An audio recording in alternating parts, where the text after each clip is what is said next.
দ্বাদশ জ্যোতির্লিঙ্গর মধ্যে শ্রী সাইলাম মল্লিকার্জুনা স্বামী জ্যোতির্লিঙ্গ এমন একটা মন্দির যেখানে পুরুষদের ধুতি এবং মহিলাদের শাড়ি পরে যেতে হয়।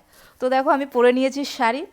আমি তো শাড়ি পরে অভ্যস্ত নই, বাড়িতে কোনো অনুষ্ঠান হলে হয় মা পরিয়ে দেয় বা কাকি পরিয়ে দেয়। তো একা একা তো আমি শাড়ি পরতেই পারি না, তবু যেরকম পেরেছি আর কি পরেছি। এখানে আর কে পরিয়ে দেবে এই হোটেলের মধ্যে। আর এখন কটা বাজে তোমাদেরকে দেখাই। এখন বাজে 6টা 23। তো আমি স্লট আগে থেকেই বুকিং করে নিয়েছি 7:30টার সময়। তো এর মধ্যে আমি আধার কার্ড নিয়ে নিয়েছি আর খুচরো পয়সা আর রুমের চাবি নিয়ে নিয়েছি। তো তোমাদেরকে বলি, তোমরা যদি শ্রী সাইলামে আসো, মল্লিকার্জুনা জ্যোতির্লিঙ্গ তোমরা যদি দর্শন করো, আর তোমরা যদি স্পর্শ দর্শনের টিকিট কাটো, তাহলে কিন্তু প্রিন্ট আউট অবশ্যই মাস্ট, কেন ভিতরে কিন্তু ফোন ক্যামেরা কোনো কিচ্ছু অ্যালাউ নেই। স্পর্শ দর্শন 500 টাকা দিয়ে আমি অনলাইনে টিকিট কেটেছি অনেক আগে। তোমরা যদি আসো অনলাইনে স্পর্শ দর্শন মানে একদম বাবাকে স্পর্শ করে দেখো, যেরকম পেরেছি সেরকম পড়েছি। এখন যাচ্ছি, ওখানে তো জুতো রাখা ফ্রি, আর মোবাইলটা রেখে দেবো যেটা নিয়ে ভিডিও করছি।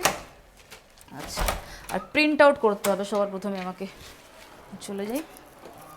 আমাকে রুম দিয়েছে এই দিকটা, আর এই দিকটা হচ্ছে রিসেপশন। দেখো, তো তোমরা যদি আসো শ্রী সাইলামে, তাহলে আমি তোমাদেরকে বলবো অবশ্যই কিন্তু অনলাইনে বুকিং করে তোমরা অবশ্যই আসবে এখানে। আর এখান থেকে মন্দির পায়ে হেঁটে 1.5 মিনিট মাত্র লাগবে। এই যে হারিতা এপিটিডিসি। আগে প্রিন্ট আউট করি।